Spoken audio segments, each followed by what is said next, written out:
All right, guys, welcome aboard. I have basically 2 days that I'm missing, right? Today was the fourth day. Well, right now I'm gonna be just tackling this day 3, and then after this, I'm gonna go right ahead to the day 4. So let's get through this, right? On the last one, we discovered that someone had compromised the. Yeah, we basically found some information in the logs. Someone had run a script in order to update the Windows machines. And yeah, so basically it was an unauthorized person, but his intentions were good, let's say. Okay, now let's move on to the day 3. Even if I wanted to go, their vulnerabilities wouldn't allow it. All right. So the story. So today's AOC challenge follows a rather unfortunate series of events for the glitch. Here's a little passage which sets the scene for today's task. Late one Christmas evening, the glitch had a feeling, something forgotten as he stared at the ceiling. He got up out of bed and decided to check. A note on his wall. 2 days. In snow sack. Okay. With a click and a type, he got his hotel and tickets and sank off to sleep to the sound of some crickets. Luggage in hand, he had arrived at Frostypine to get to the conference. Just follow the signs. Just as he was ready, the glitch got a fright. An RCE vulnerability on their website? He exploited it quick and made a report. But before he could send a right to his transport. In the Frostypine SOC, they saw an alert. This looked quite bad. They called an expert. The request came from a room, but they couldn't tell which. The log saved the day. It was the room of the glitch. Okay. In this task, we will cover how the SOC team and their expert were able to find out what had happened, Operation Blue, and how the glitch was able to gain access to the website in the first place, Operation Red. Let's get started, shall we? Yeah. Learning objectives. Learn about log analysis and tools like ELK, right? Which is the tool that we also used on the day before. Then learn about KQL and how it can be used to investigate logs using ELK. And then learn about RCE, which is remote code execution, and how this can be done via insecure file upload. Okay, so before moving forward, let's start the machine already. Review the questions in the connection card below. Okay, do I need to start the attack box today? Yes, we do. Do I need to start the VM today, a virtual machine? Yes, we do. Is there a split screen available? No. Is there a direct link available? No. Am I given credentials to connect directly to the VM via RDP, VNC, or SSH? No. So we're gonna be, we need to start the attack box, right? So let's do that. So if I go here, let's start the attack box. Yeah, okay. So let's just keep going. Um, okay. So click on the green start machine button below to start the virtual machine for the practical VM may take my 5 minutes to become accessible. Okay. You will also need to start the attack box by pressing the start attack box. We already did that button at the top of the room. You can connect your own hacking machine by using the TryHackMe VPN. Okay, I think that's what I would prefer, to be honest. Let's terminate this machine. I would prefer to just connect to the VPN and use my own machine. So, okay.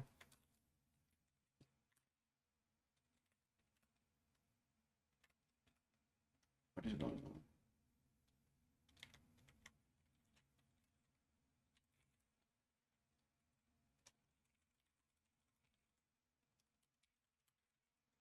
All right, we're here. Yeah, okay. Uh, yeah, okay. We already connected to the VPN. Okay, let's keep going. Operation Blue, right? In this section of the lesson, we will take a look at what tools and knowledge is required for the blue segment. That is the investigation of the attack itself using tools which enable is to analyze the logs. Okay. For the first part of Operation Blue, we will demonstrate how to use ELK to analyze the logs of a demonstration web app. Where builds Rails? Okay. Feel free to follow along for practice. Yeah, following along for practice. Okay. There are many typos. Okay, log analysis and introducing ELK. Log analysis is crucial to blue teaming work, as you have likely discovered through this year's advent of cyber. Yeah, analyzing logs can quickly become overwhelming, especially if you have multiple devices and services. ELK or Elasticsearch, Logstash, and Kibana combines data analytics and processing tools to make analyzing logs much more manageable. ELK forms a dedicated stack that can aggregate logs from multiple sources into one central place. Okay, so explaining how ELK collates and processes these logs is out of the scope of today's task. However, if you wish to learn more, you can check out the Investigating with ELK 101 room. Yeah, sure. For now, it's important to note that multiple processes behind the scenes achieve this.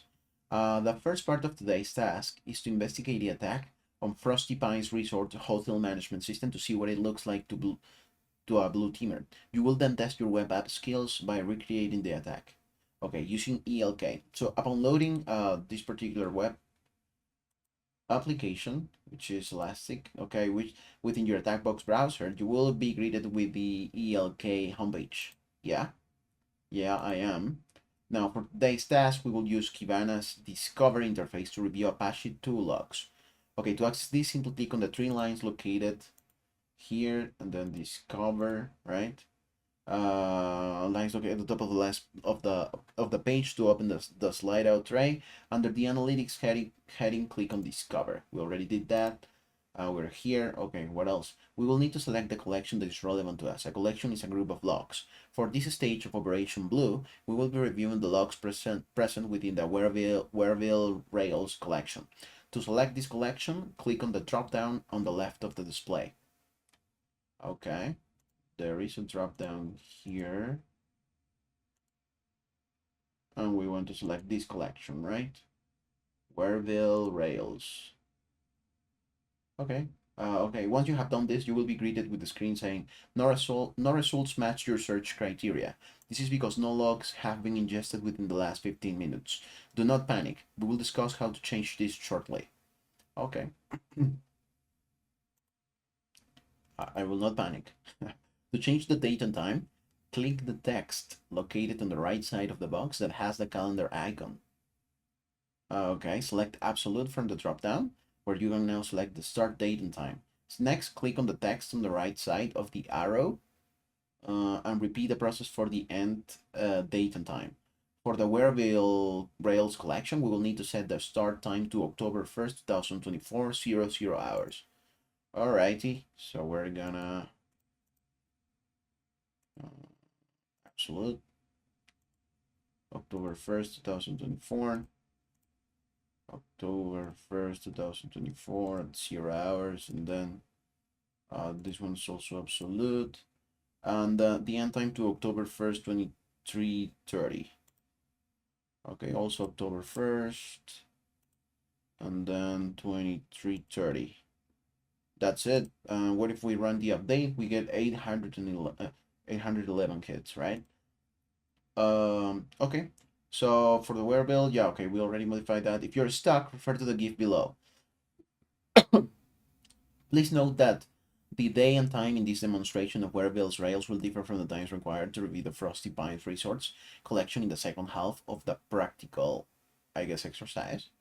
Okay, so the day and time in this demonstration of Wareville's Rails will differ from the times required to review the Frostypine Resorts. Okay, so now that we can see some entries, let's go over the basics of the Kibana Discover UI. How do I go about that? So search Wareville's Rails. Yeah, popular. How many hits do we have? Sure. Okay, search bar here. We can place our search queries using KQL. Index patterns here. An index pattern is a collection of logs. This can be from a specific host or, for example, multiple hosts with a similar purpose, such as multiple web servers. In this case, the index pattern is all logs related to Wareville's Rails. Fields. This pane shows us the fields that Elasticsearch has parsed from the logs, for example, timestamp, response type, and IP address. So this visualization displays the event count over a period of time. Okay, the timeline. Yeah, I see your timeline here. The documents or logs is these entries are the specific entries in the log files, and then time filter and which is the one that we just modified, right? We can use this to narrow down a specific time frame, absolute. Alternatively, we can search for logs based on relativity, let's say last 7 days, right? Then Kibana Query Language. KQL or Kibana Query Language is an easy-to-use language that can be used to search documents for values. For example, querying if a value within a field exists or matches a value. If you're familiar with Splunk, you may be thinking of SPL, Search Processing Language. For example, the query to search all documents for an IP address may look like IP address. Yeah, okay. Alternatively, Kibana also allows using Lucene query, an advanced language that supports features such as fuzzy terms, searches the terms that are similar to the one provided, regular expressions, etc. For today's task, we'll stick with using KQL, which has been enabled by default. The table below contains a mini cheat sheet for KQL syntax that you may find helpful in today's task. Okay, so query syntax. Okay, so the two quotation marks I'm sorry, are used to search for specific values within the documents. Values in quotation marks are used for exact searches. Could be TryHackMe, right? Yeah, okay. And then the asterisk notes a wildcard, which searches documents for similar matches to the value provided. United, and then the asterisk will return United Kingdom and United States. Yeah, okay. Or this logical operator is used to show documents that contain either of the values provided, United Kingdom or England. Okay, then and. This logical operator is used to show documents that contain both values, Ben and 25. And then this is used to search the specified field of a document for a value, such as an IP address. Note that the field you provide here will depend on the fields available in the index pattern. IP address 10. Okay. Investigating a web attack with ELK scenario. Thanks to our extensive intrusion detection capabilities, our systems alerted the SOC team to a web shell being uploaded to the Wearable's Rails booking platform on October the 1st, 2024. Our task is to review the web server logs to determine how the attacker achieved this. If you would like to follow along, ensure that you have the Wearable Rails collection selected like so. Yes, I do. To investigate this scenario, let's change the time to time filter to show events for the day of the attack, setting the start date and time to October 1st, and on the end time October 2nd, also 0 hours. Okay, we can do that. What is this? Oh, okay, this is okay. So let's modify this one to October 2nd and also 0 hours, right? Update, and then how many hits do we get? Same amount of hits. Okay, your data is not secure. Dismiss. All right. Okay, we already made the modification as you requested. So you will see the logs now have now populated with the display. October 1st, 2024. Yes. From 0 hours up until October the 2nd, 2024, also 0 hours. Right? So that should work. That should be all right. So you will see the logs have now populated within the display. Please note that the quantity of entries hits in this task may differ to the amount of the practical VM. Allow me to sip some water, please.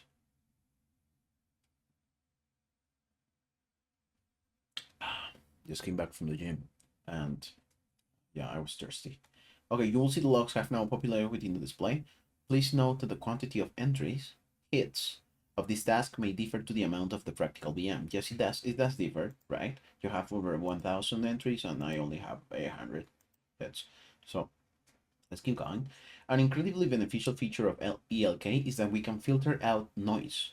A web server, especially a popular one, will likely have a large number of logs from user traffic, completely unrelated to the attack. Using the fields pane on the left, we can click on the plus and minus icons next to the field to show only that value or to remove it from the display, respectively. So fun fact, clicking on these filters is actually just applying the relevant KQL syntax. Note in the GIF below how the logs are being filtered to only show logs containing the IP address 10.13.27.115, reducing the count from 1028 to 423 hits. We can combine filtering multiple fields in or out to drill down specifically into the logs. Okay, I'm sorry guys. I'm gonna reread this again. So what is an incredible feature of ELK is that we can filter out noise. What do you mean by that? So a web server, especially a popular one, will likely have a large number of logs from user traffic. Okay. Completely unrelated to the attack. Yeah, that's possible.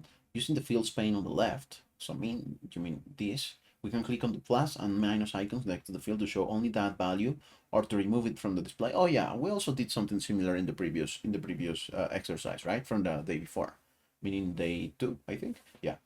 So fun fact, clicking on these filters is actually just applying the relevant KQL syntax. Yeah, sure thing. In the GIF below, how the logs are being filtered to only show logs containing the IP address 10, 13, 27, 115, reducing the count from 1000 to 423 hits. We can combine filtering multiple fields in or out to drill down specifically into the logs. Yeah, sure. So to remove applied filters, simply click on the X alongside the filter just below the search bar.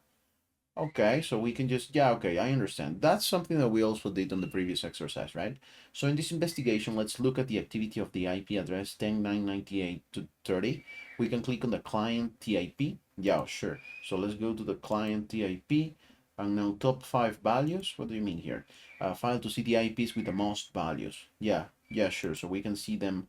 Okay, so those are the IPs with the most values. Now we want to go to 10.998 to 30, which would be this one, right? So if we just filter by this particular IP, we can click on the client tip field to see the IPs with the most values. Yeah, sure. So I already added, using the timeline at the top, we can see a lot of activity from this IP. Yeah, IP address took place between 11:30 and 11:35. Is that so? Oh yeah, we can see that, right? So from 11:30 to 11:35. Is that so?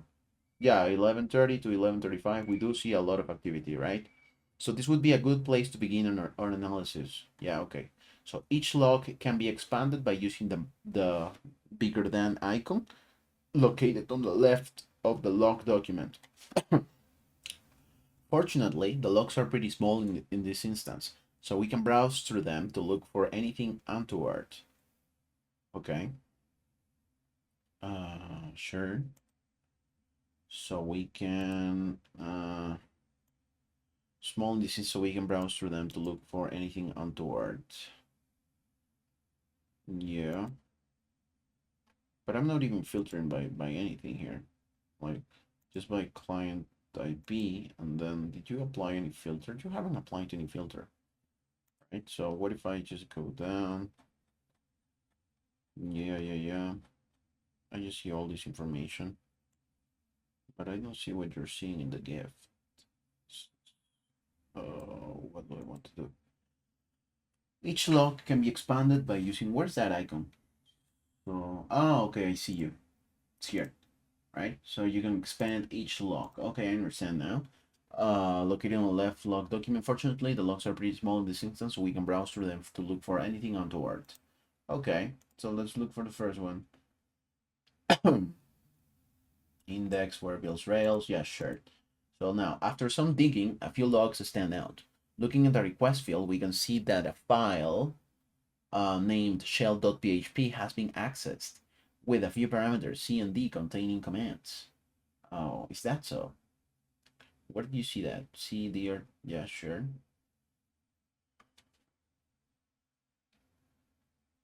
So you're looking at the request field, right? The request field, where's that? Here. Okay, not this one. Maybe this one. The request field, main profile web.php 404. Maybe this one. The request also closes BG. Sure, okay, let's keep going. So maybe I will be able to find that as well. October 1st, 11:58:39. 58:39. Oh, okay. What? 58:39. Okay, they did say that it wasn't gonna be like identical, right? So maybe here. Oh no, here's just a JavaScript library. It looks like a Bootstrap date picker. JS library. Okay. After a few looks, and now looking at the request field, we can see that the file named shell.php has been accessed. Really? How did you find that? Well, yeah, I do got to the SVG. I got to some of them. So here, what do you get? Those SVG? Yeah, sure. Okay. So Shell PHP. Oh, I see. Wait. Shell PHP, where's that? Shell PHP, I don't see that.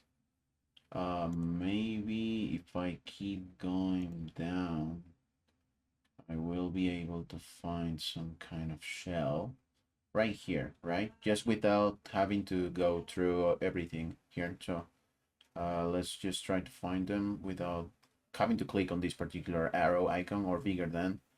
All right, so let's just try to search for that. All right, so we have this, we have that. Yeah, I don't find any shell here. PHP shell. All right. Admin assets. I don't know. Admin assets, select. No, it's JavaScript. If I keep scrolling down, I'm still not finding any shell. I'm sure I should be able to filter this by, let's say, what if I add the request, right? And then the request, and then we can see here, like, let's try to search for the shell PHP. Is there any way that I can get shell PHP? No results. I guess I shouldn't have added that here. Oh, PHP admin assets. Yeah. I don't find it. PHP my admin. Run mode. Language protection bundle. Okay, let's keep reading. Okay. So now that we have an initial lead, let's use a search query. Okay, hold up. After some digging, a few logs stand out. Looking at the request field, we can see that the file name shell.php has been accessed. In image profile, okay, with a few parameters, right? C equal there and D containing commands. Yeah, these are likely to be commands inputs into some form of web shell, right? So that they are able to basically execute some commands on the server from the web, right? They got access through a web shell, so they can see information. That's no bueno. Now that we have an initial lead, let's use search query to find all logs that contain shell PHP. Using the search bar at the top, the query message shell PHP. Okay, so that was the way to look for that. I still have no results. Why? Available fields. I'm also checking on variables, variable rails, and then KQL 1130. Oh, I think it's because it's not selecting that time frame that they told me to select, right? Because yeah, it should be October the 2nd. October the 2nd at 0 hours. Update. No results. 11:30? No. It should be October 1st at 0 hours as well. Now update. Also no results. What the heck is going on? Client TP. Yeah, this one. Wait up. Is this a time frame? What did you tell me? October 1st at 0 hours up until October the 2nd, 2024 also at 0 hours, which is the case. So what if I just remove this IP? Okay, now we get something related to just 11 hits. Shell PHP, but I don't see no commands being passed through. So it's probably not this one. Okay, so after the time frame, we'll see the logs have now populated with the display. Please note message. Oh yeah, because we're only filtering by message. Please note the quantity of entry hits in this task may differ to the amount on the practical VM. Yeah, sure. And including an official feature of ELK is that we can filter out noise. Yeah, sure. Our web service, specifically a popular one, will likely have a large number of logs from user traffic completely unrelated to the attack. Using the field pane on the left, we can click on the plus and minus icons to the next to the field to show only the value or to remove it from the display respectively. Fun fact, Clicking on these filters is actually just applying the relevant KQL syntax. Yeah. Note in the piece below how the logs are being filtered to only show logs containing in the IP address 10.13.27.1.15. Yeah. So 10.13.27.1.15 exists. What if I want to add, maybe visualize? Oh, no, I didn't mean to do this. How do I go back from this? Maybe Warville. Yeah, it's Warville. Client IP. What if I just go back? Yeah, okay, so client IP. I don't want to visualize existing 11 out of 11 records. What if I want to see the top 5 values? Edit? No. Shell PHP. Oh, okay, so because you're searching for that. But okay, let's remove that, right? And then no results, not client, yeah. And then shell PHP. Sure, okay, let's keep going. Like clicking on these filters, actually just applying the relevant. Logs are being filtered to only show logs containing the IP address 10.13.27. Reducing the count from, yeah, okay, we can combine filtering multiple fields in order to remove applied filters. So click on the X. Okay. So we can just remove this. No. No, what if we go to, I remember previously they were existing 11 out of 11 records. Okay, I mean, all good. But I don't want you to just show me for that particular IP. I want to see all the records. Nope. Existing 11 client IP. Open and field client IP. Show up in settings. I just want you to show me all the IPs that, like you did before. Discovered, yeah. Only 11 hits. So if we go to client IP, okay, now we do that. So I just had to refresh the search. Okay, to remove apply filters, simply click on the X alongside the filter just below the search bar. Yeah, sure. This investigation, let's look at the activity of the IP address 10.998.230. Okay. 43%, and in this case it's just 8%. Like way too little. Okay, but I guess that shouldn't be a problem, right? Let's look at the activity of the IP address. We click on the client IP field to see the IPs with the most values. Yeah, sure. Using the timeline on the top, we can see a lot of activity from this IP address took place between 11:30 and 11:35. This would be a good place to begin on our analysis.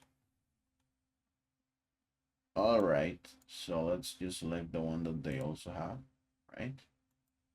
Now we get 348 hits. Now, you want me to, I guess, using the timeline at the top, we can see a lot of activity from this IP address took place between 11:30 and 11:35. Yeah, sure.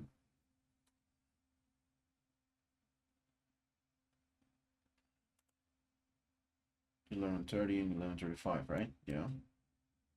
So yeah, we can see that. This would be a good place to begin our analysis. Each log can be expanded using the, okay, this icon located on the left. Fortunately, the logs are very small in this instance, so we can browse through them to look for anything untoward. Yeah. Close SVG, yeah, sure. So if we just search here, image profile. Yeah, sure. Now let's keep going. After some digging, a few logs extended out. Looking at the request field, we can see that a file named shell.php has been accessed with a few parameters. C and D containing commands. These are likely to be commands input into some form of web shell. Yeah, but I just haven't been able to find them. Why?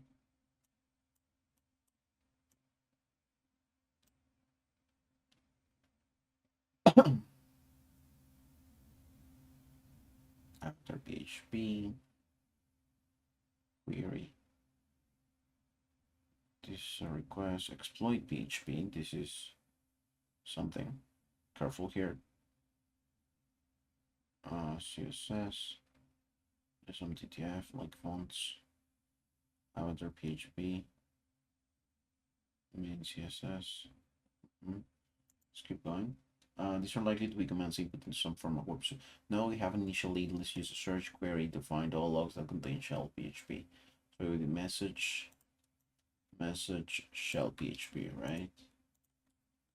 So we type that, but we get no results. That's the thing. That's the thing.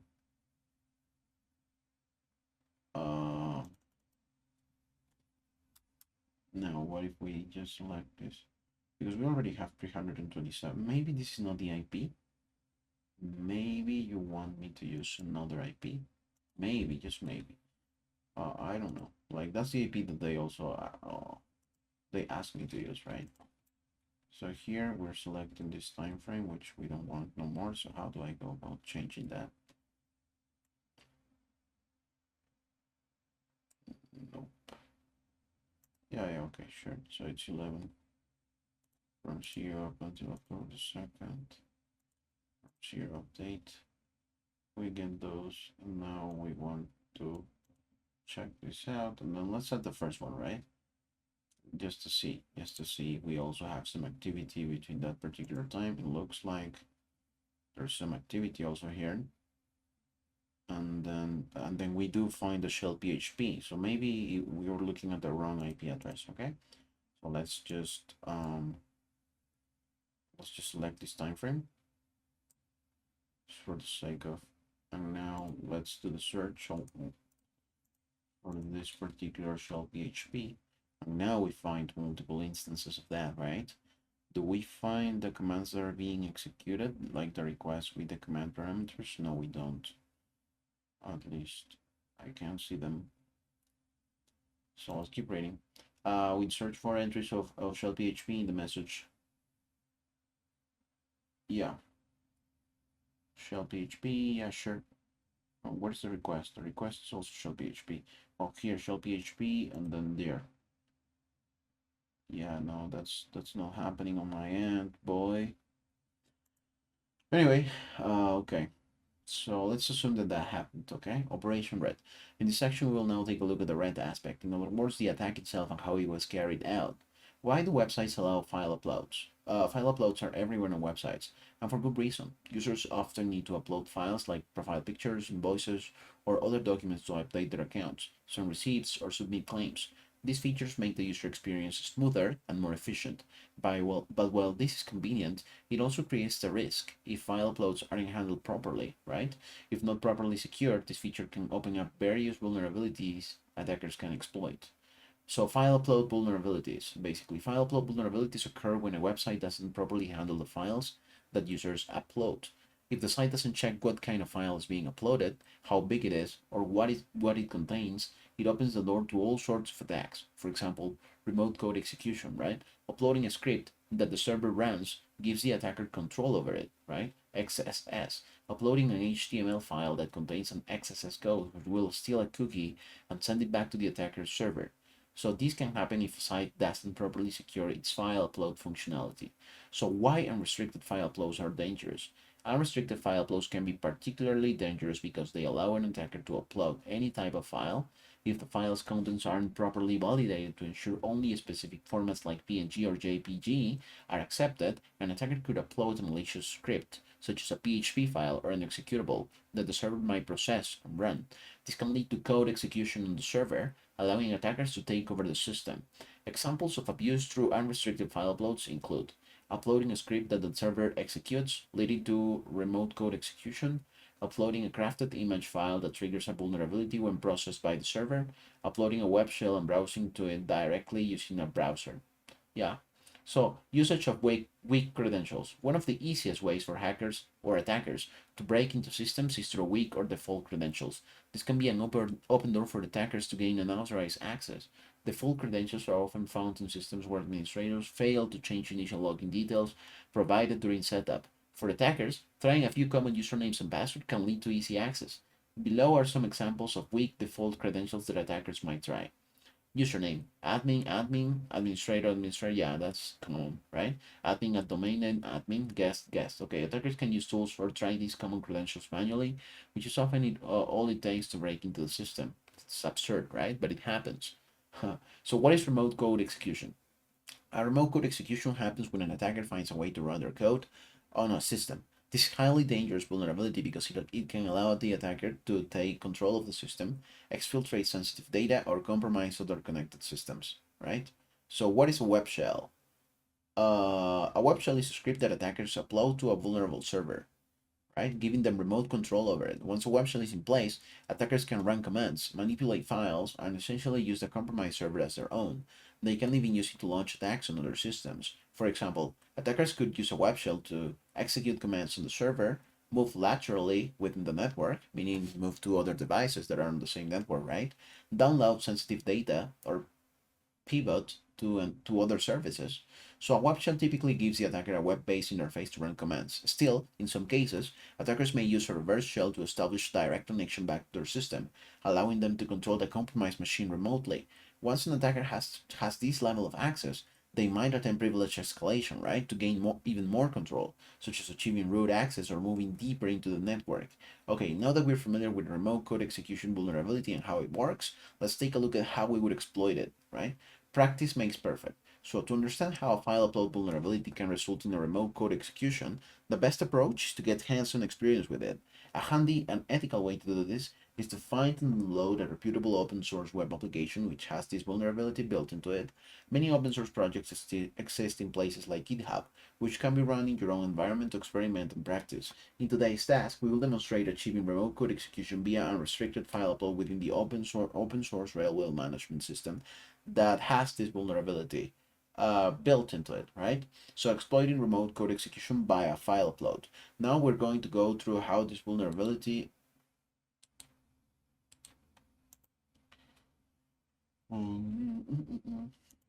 Now we're going to go through how this vulnerability can be exploited. For now, you can just read along, but an opportunity to put this knowledge into practice is coming up. Once a remote code execution vulnerability has been identified that can be exploited via file upload, we now need to create a malicious file that will allow remote code execution when uploaded, right?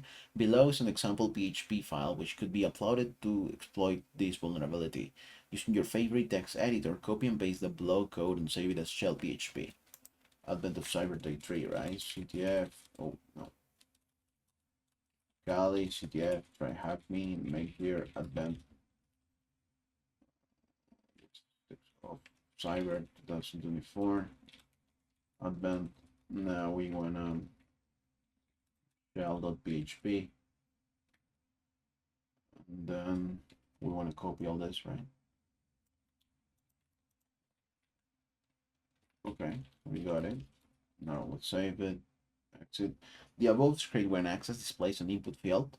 Whatever is entered in this input field is then run against the underlying operating system using the system.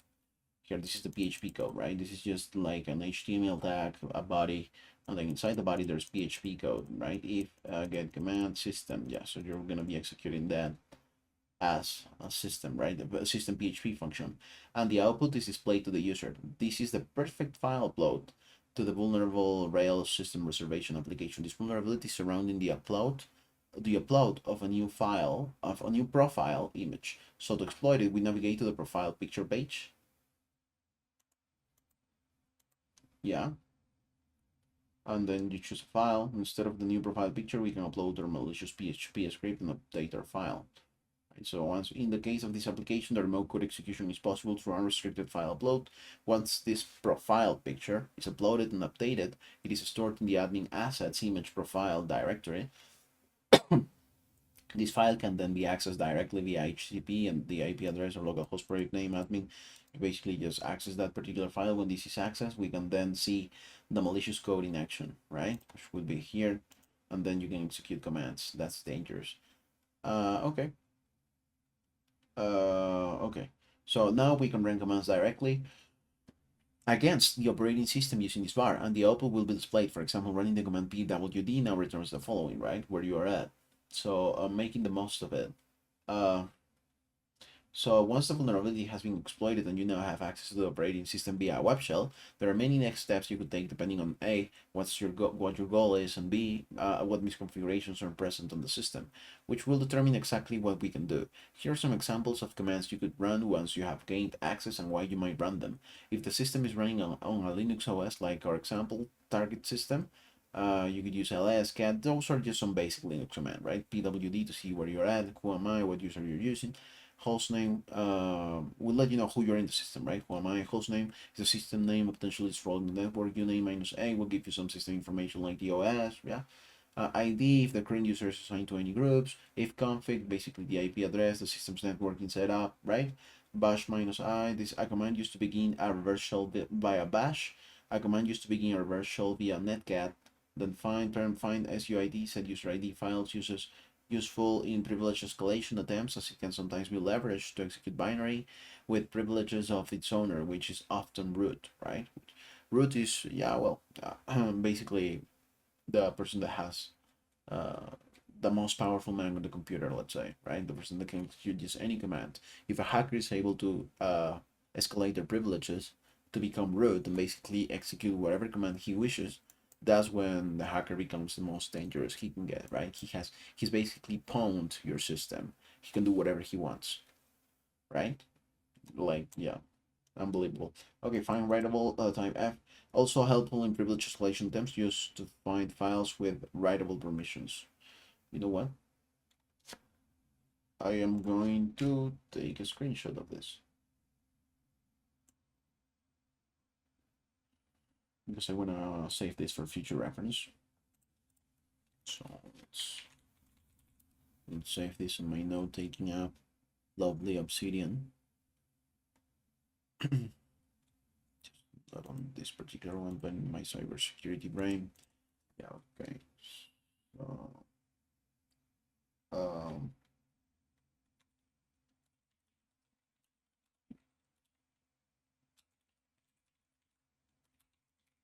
okay, now we can paste the image. Yeah, okay, let's keep going. These are just some commands that can be run following a successful remote code execution exploit, right? It's very open-ended, and what you can do will rely on your abilities to inspect an environment and vulnerabilities in the system itself. Now we get practical. Your task today is twofold. First, you must access Kibana on this particular IP. Okay, to investigate the attack and answer the blue questions below. Then you will proceed to Frostypine Resort's website, which is here, and recreate the attack to answer the right questions and inform the developers what elements of the website was vulnerable. Please note, to access Frosty, you will need to reference it within your host file, right?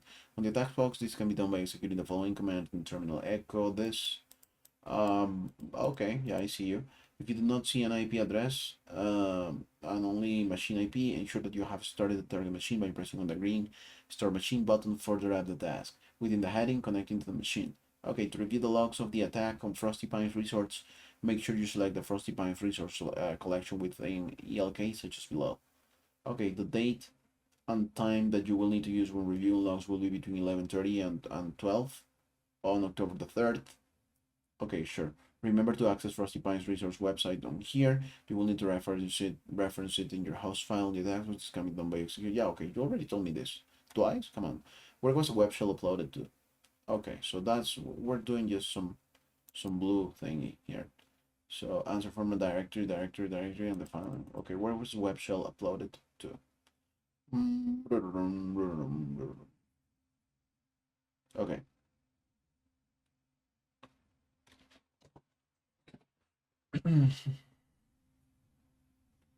Wait up, wait up, wait up. Okay, let's go to discover. Now Frostypine Resorts. Yeah, that's the one we want to use, right? Now let's just do the edit, like mentioned twice that I had to do this. So we're gonna do that. Oh yeah, I guess that what?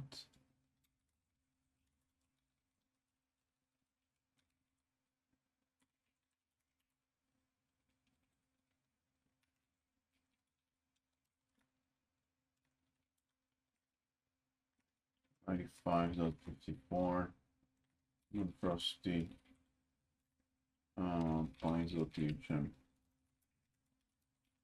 Okay, that should do it. That should work. Where is the web shell uploaded to? So you did provide me with the time frame. So Frostypine Resorts, yes. And now we wanna just select absolute date. And then it's between 11:30 of October the 3rd, both. October the 3rd. And now we go 11:30 up until 12. Okay, so we go 11:30. And now here we also go to October the 3rd up until 12. Update. Okay, we get some hits. So you're asking me where was the web shell uploaded to? So we're looking for a web shell. Let's filter by IP. Like, what if we just, what is the IP that we're looking for here? What is the IP? What is the IP? That you want me 10.10.95.54? I don't know which one of this that is. Then your task today is twofold, right? First, you must access Kibana on this particular IP to investigate the attack and answer the blue questions below. Then you will proceed to Frostypine Resort's website, and recreate the attack to answer the red questions and inform the developers what element of the website was vulnerable. Please note, to access this, you will need to, okay, if you do not see an IP address, okay. To review the logs of the attack on Frostypine Resort, make sure to select Frostypine, okay, so collection within the ELK, such as below. Now, that's the time frame that okay. Remember to access Frostypine Resort? Yeah, sure. So, where was the web shell uploaded to? So, we're looking for a web shell. So, we're looking for message shell.php, right? So, where was that uploaded to? Get.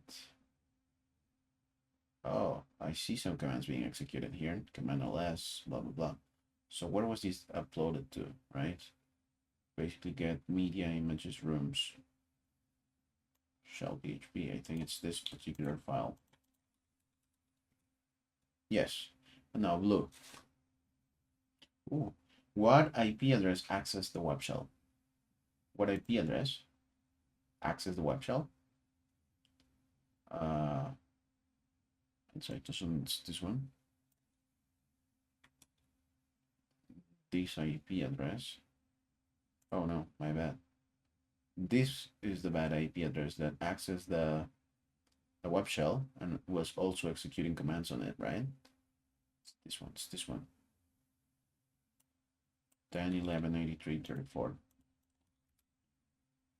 Yeah, okay, what is the contents of the red flag of the flag txt?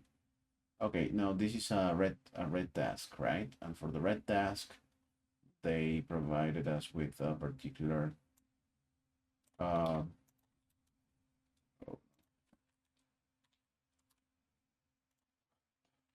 this always happens to me. What is going on?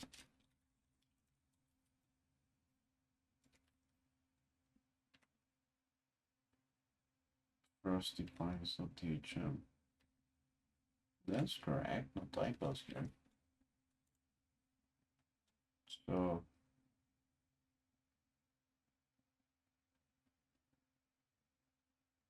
practical, yeah, twofold, yeah, sure, but okay, here it is. Oh, it's an HTTP.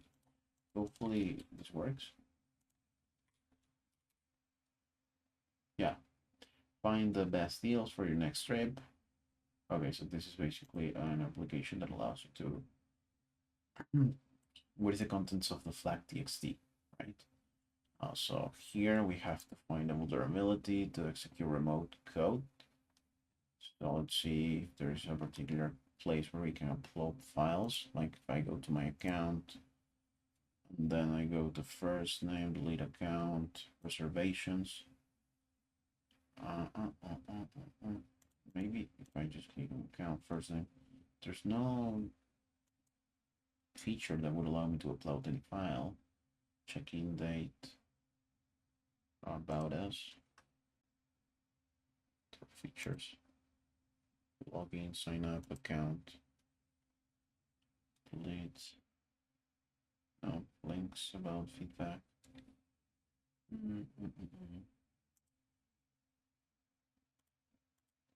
So what is the contents of the flag.txt? So you must access Kibana to investigate the attack and answer the book. Then you will proceed to Frostypine Resort's website, and recreate the attack to answer the questions and inform the developers what element of the website was vulnerable. To access, you will need to reference it. Okay, you don't see an IP, yes. To reveal logs of the attacks, yeah. Date and time you will be using, yeah. We basically have to find the vulnerability here. So maybe here you just select the date, time. It's not here. Maybe if we go to rooms, room details, what happens here? What are we, book now? Okay, what if I want to book? Sign in with Google. Sign up. Okay, let's say I want to sign up. That's phone number, personal info. So you're going to simple steps. Okay, the phone number. It's some name. Okay. Test. And then here, what do you want me to place? Like my date of birth, something like that. And then test.test.com password. I'm trying to just create an account. Okay, looks like I have an account. Signed in this test. So if I go to account, I'm able to see all my information. If I go to reservations, I'm not able to update or upload anything. So if I go reservation here, select room, adults, checkout, continue to payment. Okay, let's say I want to check in this date, and I want to go here, select room premium, of course. How many adults? Like, let's say 5, not children for now. Continue to payment. 800 process payment. There's no way I can upload something here, right? Observation, process payment. What does it do? Okay, there's a payment that took place. Okay. And it generated a particular file upload, right? Oh no. Oh, loaded the file from them. We didn't upload anything. Default series. So if I go to about us, or if I go to rooms, about feedback. Oh, here we can upload something. What is the most useful feature? Oh, we see was it. What was the first impression? Just use test the text. I'm sorry. I like your to recommend 5. If I submit,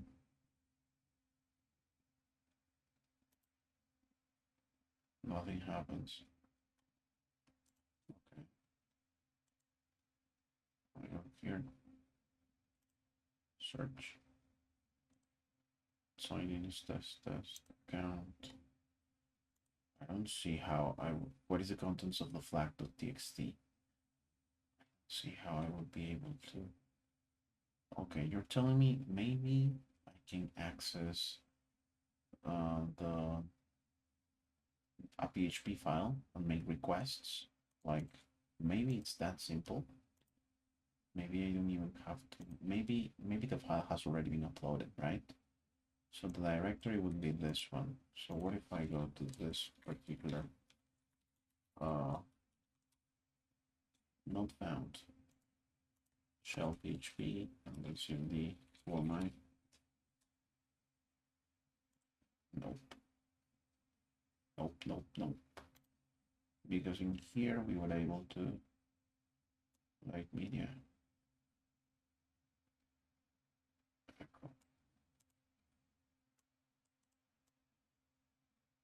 ls this. What if I go here?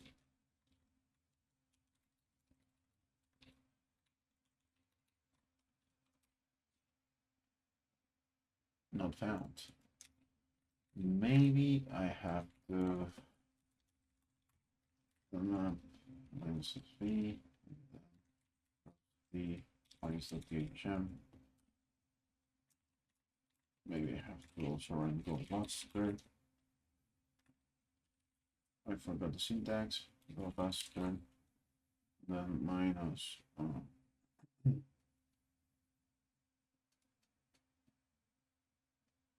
Maybe I have this here.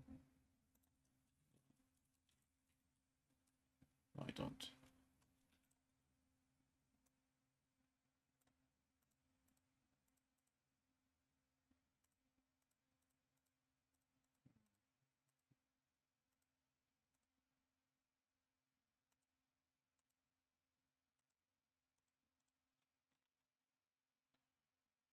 Person is SSH.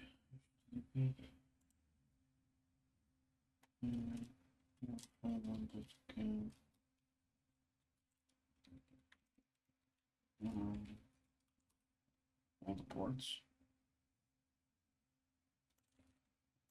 Lines. Like the forbidden. You don't have permission to access these resources. Okay. So how do we go about this? What is the contents of the flag.txt? If you like today's test, you'll learn how to harness powerful lands. Okay. Because basically making the most of it, OPT. I mean, I wonder and go faster on this. So what's going to be able to do?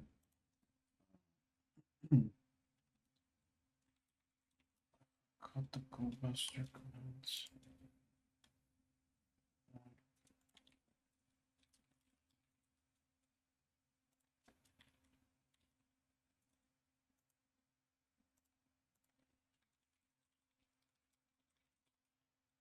Okay.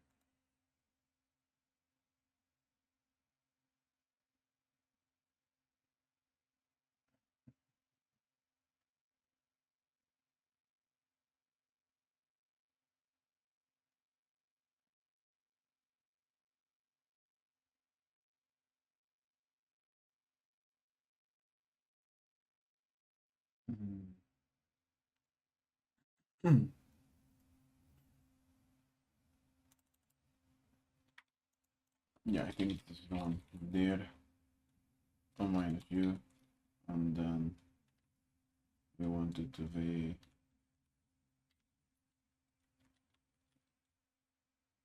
what's the name? Frostpines.thm. No, the word list that we want to use is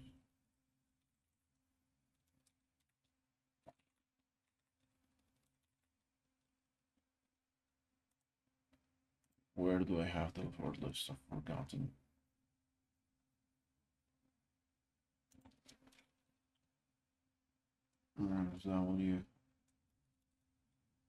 W user, I think it's shared word lists. Yeah. What do we have here? Like dirt.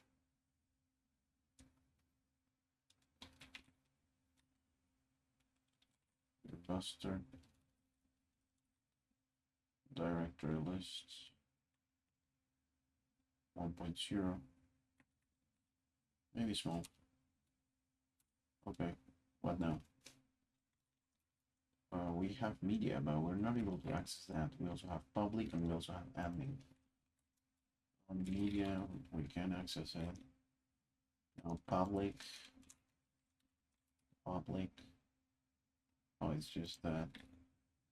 Then we have admin. Oh, okay. So here we have some particular dashboard that we had not seen before. Add a new room. Reservations. Total management, reservations, users. What about users? Okay, this is the last user we just created, so there's a user named admin as well. Admin Frosty, yeah, sure. So if I go to rooms, so What if I go to, no, I don't want to go back to website. Maybe add a new room. I wanna be able to see the flag. Oh, okay. What if from admin I am able to access that media file, right? So let's try that. Why not? So what if I go from admin to media? Not found. No. Room image. Oh, here, there is a file upload here, all right? If I go to that room, then I browse this, let's just first room image. So you're basically going to be, we also have something, and taking this time. Okay, let's go to Elasticsearch, TryHackMe. Now let's go to Advent of Cyber 2024. Now this is the PHP, right? Shell PHP. And then, okay, so if we're able to upload this file, where we will be able to see that, like if I go to rooms PHP, I see where they get stored. Like I would guess, open image in your tab, media, right? And that's not particularly a file that I can just access, right? So how do I go about scientist signed in as admin? What if I want to go from here? So I'm signed in as admin, right? To here, not found. Images, rooms, not found. Okay, but what if I just want to go to rooms? Media rooms. Oh, forbidden. You don't have permission to access this resource. How come? See if I'm an admin. Users. So maybe this is the admin. So what if I go back to website? Now I go back to log out. Now I try to log in as an admin. And then the password could be admin. Don't save. Oh, I'm logged in as an admin. So what if I just go to media now? Forbidden still. Signed in admin account. What do you mean? Admin. Welcome at the account. Add your room.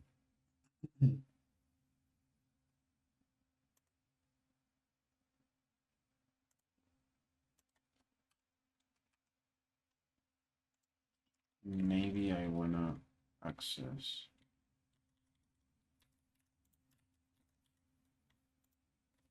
verb suite just to find out where this is getting stored, right? Nice.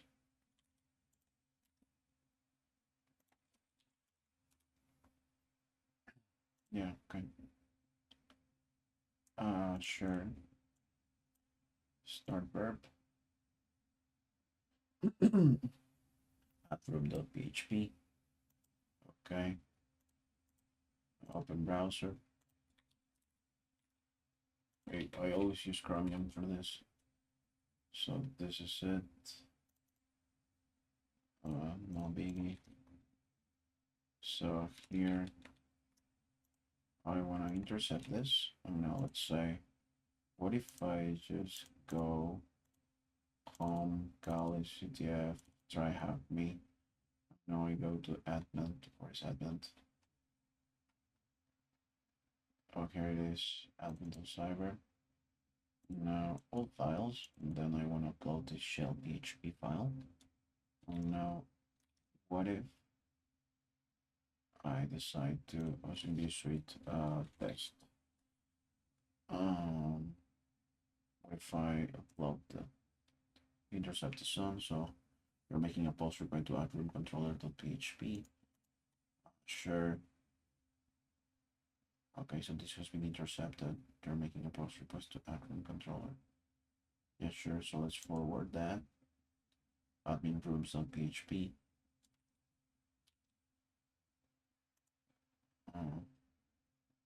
Forward. family, forward.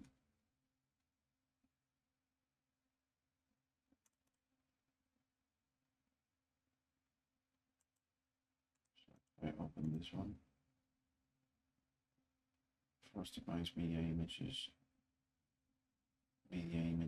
rooms, 6.jpg. So this would be media images rooms shell PHP, right? That's what that would be.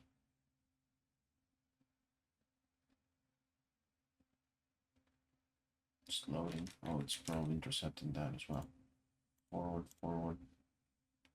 Okay, now looks like we can execute some commands. So what if I execute who am I? Intercept so. Okay, looks like we have some kind of remote code execution now. This took me a bit. What is the contents of the flag.txt? So, I mean, I can also use reverse shell, but let's see if we can get the flag like this. Let's get flag.txt. Oh yeah, we got the flag. That was easy, right? DHM glitch was here. Yeah. Okay, we got that. That was fun. That was fun. We could also, just play around and try to get a reverse shell from this particular web server.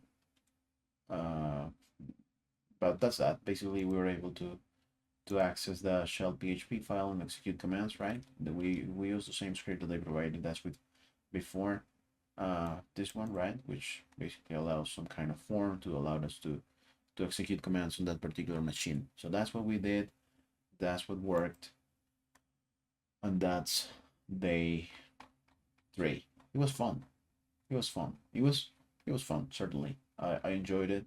It was a good reminder to see how to do some things. So that's it. All right, guys. I'll see you on day 4.